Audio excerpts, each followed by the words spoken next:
Une femme totalement investie dans sa carrière effectua sa toute première escapade en milieu rural et remarqua aussitôt quelque chose de curieux. Les enseignes des commerces du village portaient des noms étrangement similaires au patronyme de son assistant qui l'accompagnait. Cette observation la fit réfléchir. Serait-il possible que cet assistant financièrement démuni, qui la suivait fidèlement depuis 3 longues années, cache en réalité une identité d'héritier fortuné? Jamais elle n'aurait imaginé que ce voyage fortuit bouleverserait complètement le fil de son existence. Margaret occupe le poste de rédactrice principale dans un grand quotidien avec des revenus annuels atteignant 1 million de dollars. Sa position au sein de la société reste inégalée, positionnée juste sous le directeur général. Toutefois, son attitude froide et autoritaire lui a valu le surnom secret de « la sorcière » parmi le personnel. Andrew, de son côté, n'est qu'un simple assistant. Jour après jour, il court sans relâche pour accomplir toutes ses missions. Il doit accompagner Margaret comme une ombre, se levant même aux aurores pour parcourir 10 quartiers différents à la recherche de son café préféré. Si jamais il se trompe de café, Margaret lui impose immédiatement des heures supplémentaires en guise de compensation. Voilà comment Andrew travaille à ses côtés depuis 3 années interminables.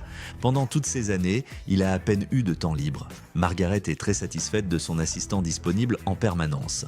Mais en tant que cadre supérieur, elle traite tout le monde de la même façon.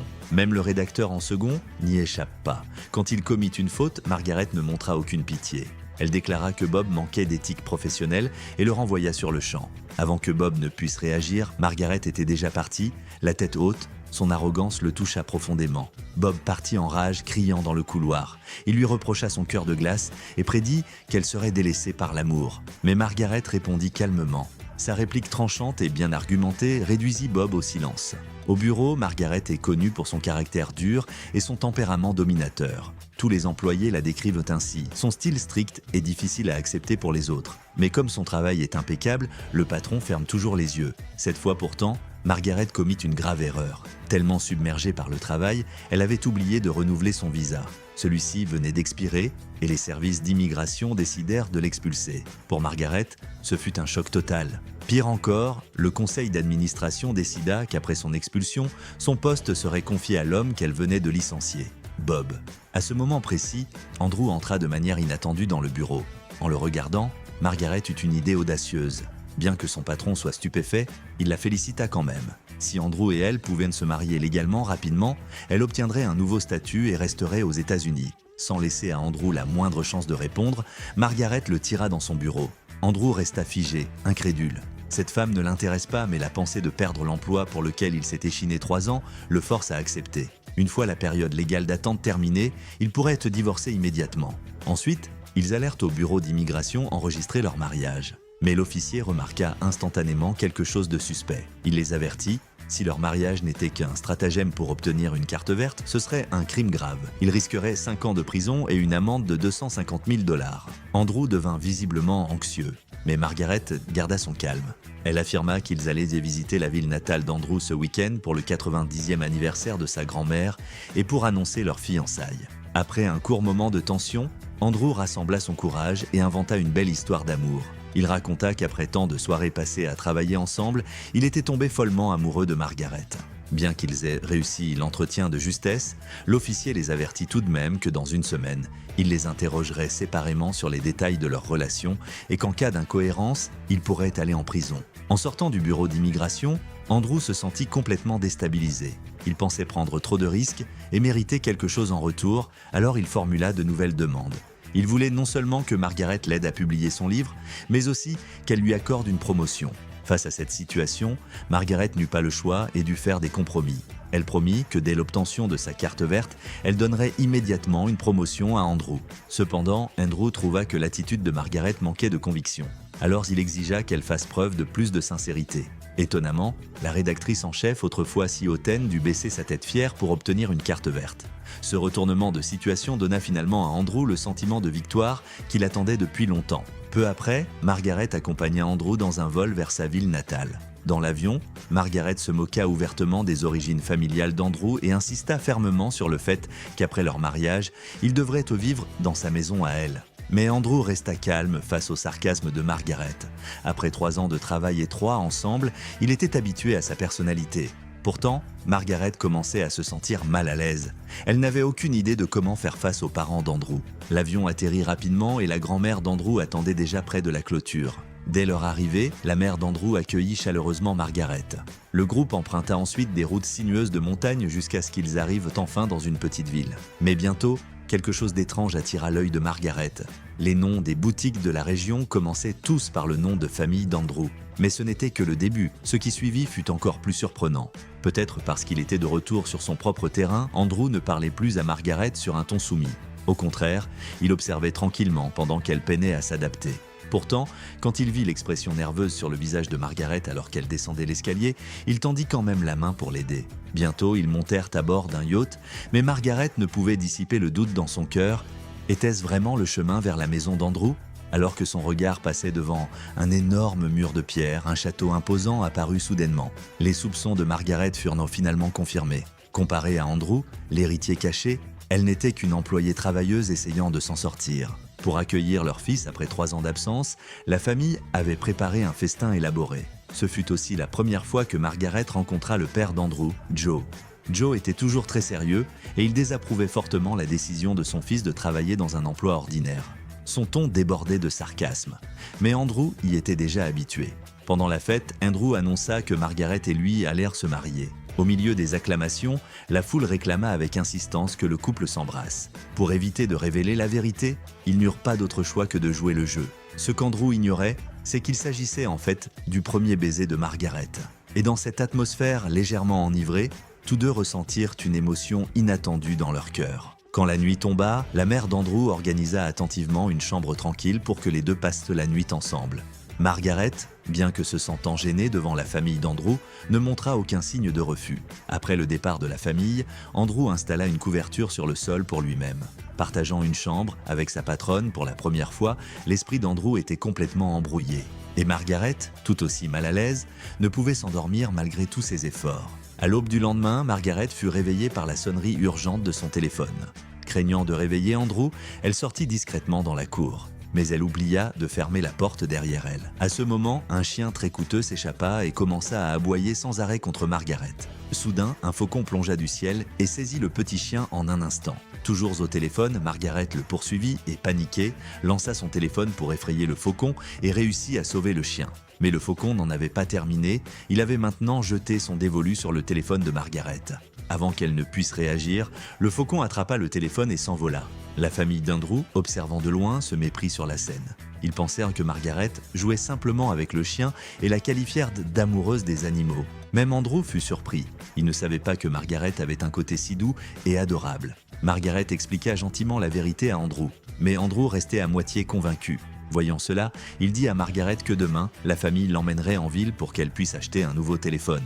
Sous les yeux attentifs de la famille, Andrew et Margaret jouèrent une fois de plus le rôle d'un couple amoureux. Plus tard, Joe emmena Andrew à l'écart pour une conversation sincère. Il s'excusa pour ses paroles de la veille, et puisque son fils était sur le point de se marier, il estima approprié d'offrir sa bénédiction. Cependant, Joe exprima aussi honnêtement son espoir qu'Andrew reste dans sa ville natale et reprenne l'entreprise familiale.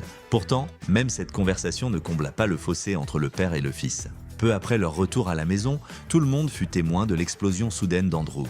Grace, connaissant bien le tempérament de son fils, comprit immédiatement que tout était à cause de son mari, alors elle alla rapidement le confronter. Sentant qu'il s'agissait d'une affaire de famille, Margaret s'excusa poliment et s'éloigna. Voyant sa femme contrariée, Joe sembla agacé mais n'osa rien dire. Margaret retourna dans la chambre pour prendre une douche, mais Andrew, portant des écouteurs, ne remarqua pas qu'elle était là. Vivant sous le même toit, ces petits moments embarrassants étaient inévitables. Quand la nuit tomba, la gêne persistante flottait toujours, mais quelque chose avait discrètement changé entre eux. La distance et la tension qui définissaient autrefois leur relation avaient lentement été remplacées par une forme de gentillesse plus profonde. Margaret abandonna progressivement son apparence dure et révéla la partie la plus douce et la plus authentique d'elle-même. Elle confia à Andrew son amour pour les émissions de variété légère, son obsession pour les romans d'amour exagérément dramatiques et évoqua même leur premier baiser. Margaret ouvrit progressivement son cœur, partageant ce qu'elle avait vraiment ressenti quand Bob l'avait appelée sorcière maléfique. Bien qu'elle ait semblé forte à l'extérieur à ce moment-là, elle avait en réalité été profondément blessée à l'intérieur et chaque fois que quelque chose comme ça arrivait, elle pleurait discrètement dans les toilettes. Petit à petit, un chapitre douloureux de son passé commença à se dévoiler. Margaret perdit ses 2 parents quand elle n'avait que 16 ans et depuis lors, les fleurs étaient devenues une source de douleur pour elle. parce que chaque fois qu'elle en voyait, son esprit revenait instantanément aux funérailles de ses parents. Dans la chaleur du respect mutuel et de la compréhension, leur conversation tourna une nouvelle page. Baignés dans la lueur de la cheminée, leurs cœurs trouvèrent une résonance à travers d'innombrables moments de connexion, et sans qu'ils s'en rendent compte, la graine de l'amour avait discrètement pris racine. Le lendemain matin, juste au lever du soleil, des coups forts brisèrent soudain le silence.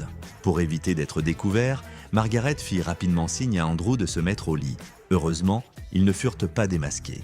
Mais à leur grande surprise, les parents d'Andrew annoncèrent qu'ils prévoyaient d'organiser un grand mariage pour eux le lendemain, combiné avec la célébration de l'anniversaire de grand-mère. La nouvelle frappa Margaret et Andrew comme la foudre. Ils essayèrent de trouver des excuses pour s'en sortir, mais la grand-mère d'Andrew accourut, la voix tremblante, exprimant son souhait sincère d'assister au mariage de son petit-fils avant la fin de sa vie. Face à une telle attente profonde, Margaret et Andrew n'eurent pas d'autre choix que de jouer le jeu. Mais Andrew se sentait profondément conflictuel. Il était terrifié que ce faux mariage soit exposé, ce qui briserait le cœur de sa grand-mère et de sa mère. Margaret, bien qu'extérieurement calme et posée, était en tourmente à l'intérieur. Elle ne cessait de se rappeler qu'il s'agissait juste d'un arrangement. Mais au fond d'elle, elle était déjà tombée amoureuse d'Andrew. Bientôt, Grace et la grand-mère d'Andrew emmenèrent Margaret dans la boutique de robes de mariée de leur famille. Parmi leurs trésors familiaux, elles choisirent une robe de mariée vintage pour Margaret. Voir sa future belle-fille dans cette robe fit monter les larmes aux yeux de Grace. Témoin de cela, le cœur de Margaret devint plus lourd. Elle se sentait coupable de tromper des attentes si sincères. Ensuite, la grand-mère d'Andrew sortit un héritage familial et dit gentiment à Margaret que c'était un cadeau de son arrière-grand-père, transmis depuis plus de 150 ans, et que maintenant il lui appartenait. Submergée par un cadeau si précieux, Margaret ne savait pas quoi faire. Elle fut profondément touchée par la chaleur de cette famille et des larmes montèrent à ses yeux.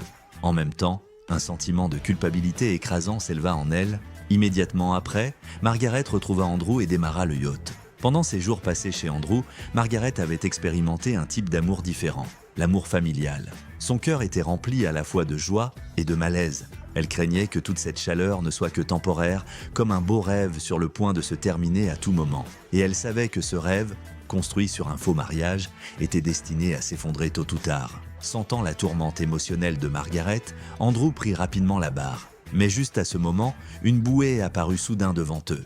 Andrew fit une embardée pour l'éviter et projeta accidentellement Margaret dans l'eau. Ils retournèrent en panique à la maison. Avant qu'ils ne puissent reprendre leur souffle, le père de Margaret les appela dans l'entrepôt. Il s'avéra que M. Gilbertson de l'immigration les avait retrouvés et avait informé Joe du faux mariage entre Margaret et Andrew. Devant Joe, M. Gilbertson exigea la vérité d'Andrew, promettant la clémence s'il avouait. Mais sans hésitation, Andrew choisit de soutenir Margaret. Entourés de fleurs et d'applaudissements, Andrew et Margaret continuèrent avec le mariage comme prévu.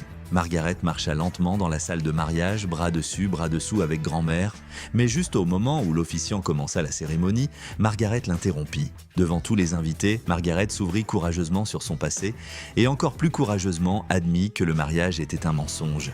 Elle prit l'entière responsabilité, les invités tombèrent dans un silence complet. Toute la salle fut figée de choc. Le seul à sourire était M. Gilbertson.